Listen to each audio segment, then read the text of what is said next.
So next up, we're really going to tighten up the gear shift action. Mine misses third every now and then, especially on a fast shift, and I suspect that it's worn linkages. The shifter itself is pretty sloppy, so we're going to fix that. So sort of two stages you can do this in. Firstly, we're going to look at the actual shifter bushes, and we're going to upgrade the standard rubber ones, which are a bit worn, to these billet metal ones. So these are the mounts that support the shifter arm. Billet ones are a lot firmer. And then these are the actual bushings that go inside the shift cables where they mate to the gearbox. These are aftermarket. These are by CTS. They're a good company. Just be advised, the part number you need, it changes a few times throughout the production of the Mk5, because they did update this part a few times and the size of these changes. So these may not necessarily fit your car. So I'm going to take this a step further now into the next stage. I'm actually going to replace every single plastic bushing in the entire gear shift assembly. It wasn't particularly cheap, and it's quite an involved job, but I'm going to do it and see what sort of a gain that makes. I know this sort of stuff usually falls apart, but for $70 off Amazon, this looks pretty good, I have to say. So we're going to chuck that in as well. Be interesting to see how well it fits. You need to lift up this plastic in here, and there's some bolts that hold it in.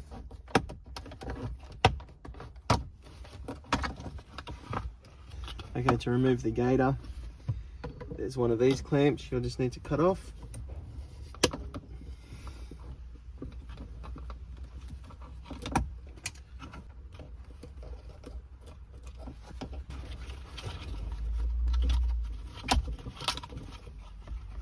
So next up, remove the two torques that are in here, and you're able to remove this assembly here. There's a few things to unplug from under here. So next up, from down in the seat well, we pop this bit of shroud down, and there's two torques in here. Undo those, and the same from the passenger side as well. So for this bit, you should be able to do it with the shifter still in the car. My engine and gearbox and exhaust is out, so I thought I'd just pull it out and do it on the bench. All right, two torque drives on the top.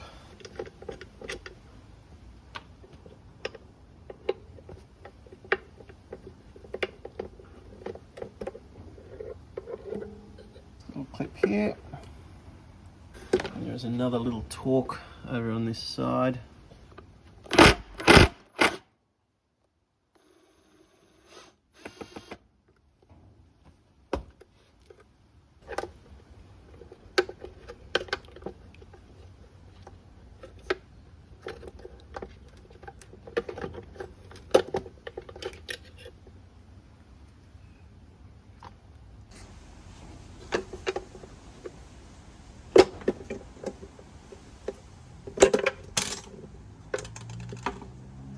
If you wanted to take note of part numbers, here we go.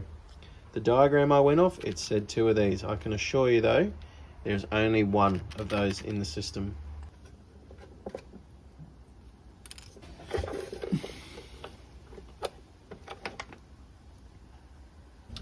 So I'm going to use a little bit of grease. Some really tacky stuff's good. Not going to go overboard though.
So I did do something wrong there.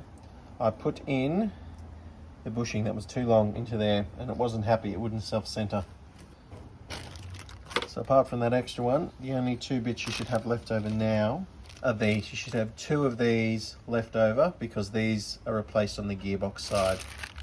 With that together, it should spring back and forwards like that. That's now ready to go back in my varied assembled car. Okay, so with that all back in the car, we're going to do the stuff on the gearbox end. So for this stuff, you do not need to drop the shifter linkage or the exhaust or anything out. You should be able to do it in about 20 minutes, but there is a process to it. So we're fitting new shifter linkage mounts, new actual shifter bushings, and these two bushings that go up at that end. They're in genuine Volkswagen. That's the part number there. You'll see where they go in a second. This is on the right side of the engine. Battery and airbags will have to come off. That's already off. You will see your shifter linkage assembly here. So every bolt is a 13, and you will start on these ones that are actually up the back here that hold the shifter mount on. There's two of these on the front. That's revealed two of the bushings we're going to replace. But there's one more thing holding this on, and it's actually a nut that is in there underneath there, also a 13.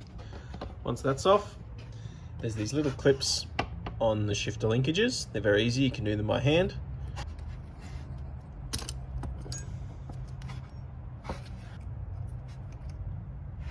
Off come these, and we'll move this assembly aside for now. Next up we have this. So firstly there's a nut on the top. I think this is called the shifter swivel assembly. That nut has to come off, also a 13.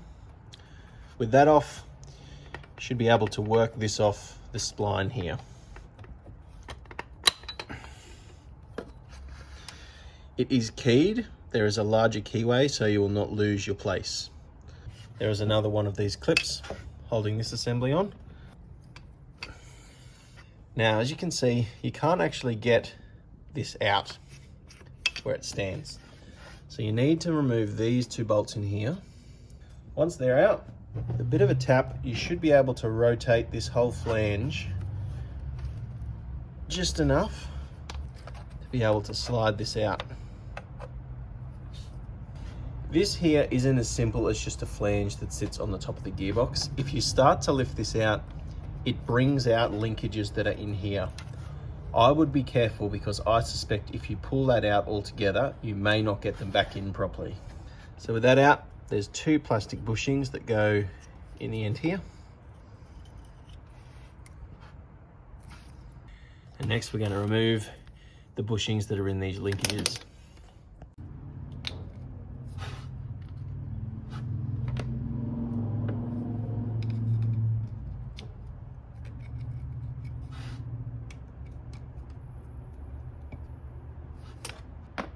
They look pretty buggered, to be honest. So with this one, there is some old rubber in there. You do not need to remove that. The new bushings will alleviate the need for that. Onto this one. Best thing is to get a blade and carefully cut around the top of it.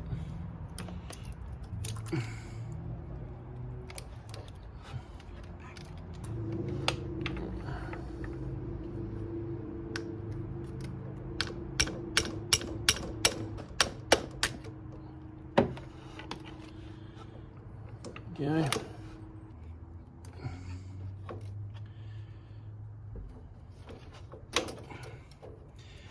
All cleaned up, ready for new bushings.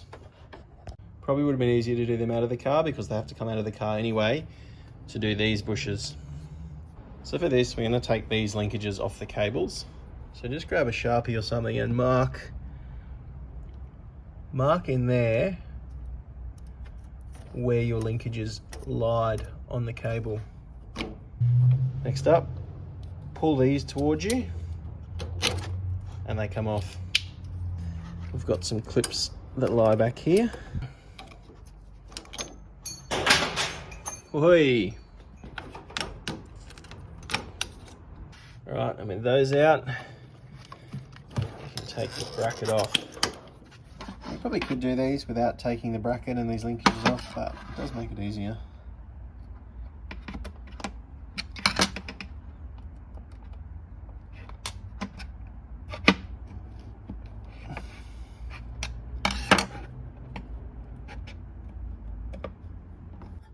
So the male one goes on the bottom and this one goes over the top. The only problem I see with these is when you try to put them in, they're probably going to fall to pieces. So I'm going to put just a little dab of silicone on every one of them.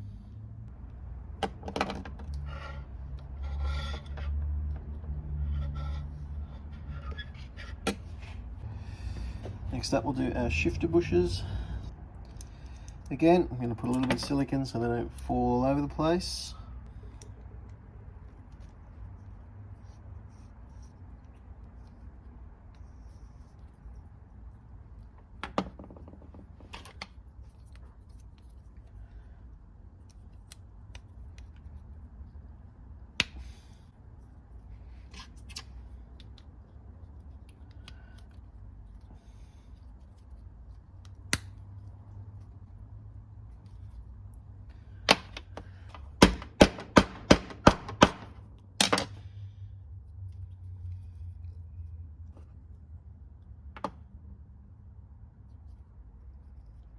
Done. Now onto this linkage, give it a bit of a clean.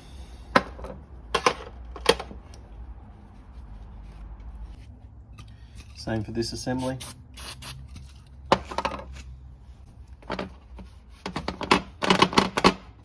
Don't go crazy, but I'll just put a bit more of that tacky grease in here on these two.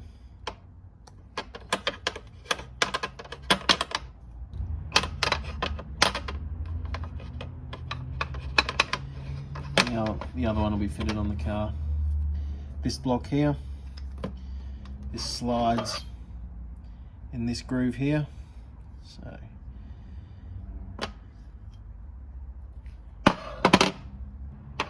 this little white block on mine, this is stiff, so I'm going to pull this off, clean it and put some grease on it.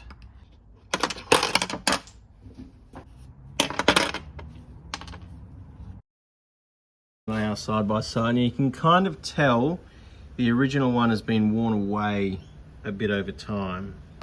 RTV's firmed up, so all back onto the car now. So I've given it all a bit of a clean out and it goes back in here. All back on. I can put these clips back on now. And that already looks a lot better, even from down in here. So with all our bushings replaced, we're now in a position to synchronize or calibrate the linkages. So we're going to pry up the gear gator.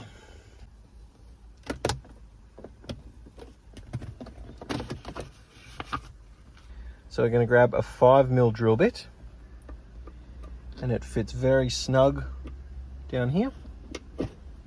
And with a little bit of wriggling, you'll get it into this hole down there. So down here we have a locking pin, and as standard it's out. To engage it, you push it in and turn it clockwise. It will only engage, it will only push in when the shifter is in a certain position. So the shifter has side to side movement, so that kind of movement, and up and down movement. It needs to be halfway up and down and halfway between side to side.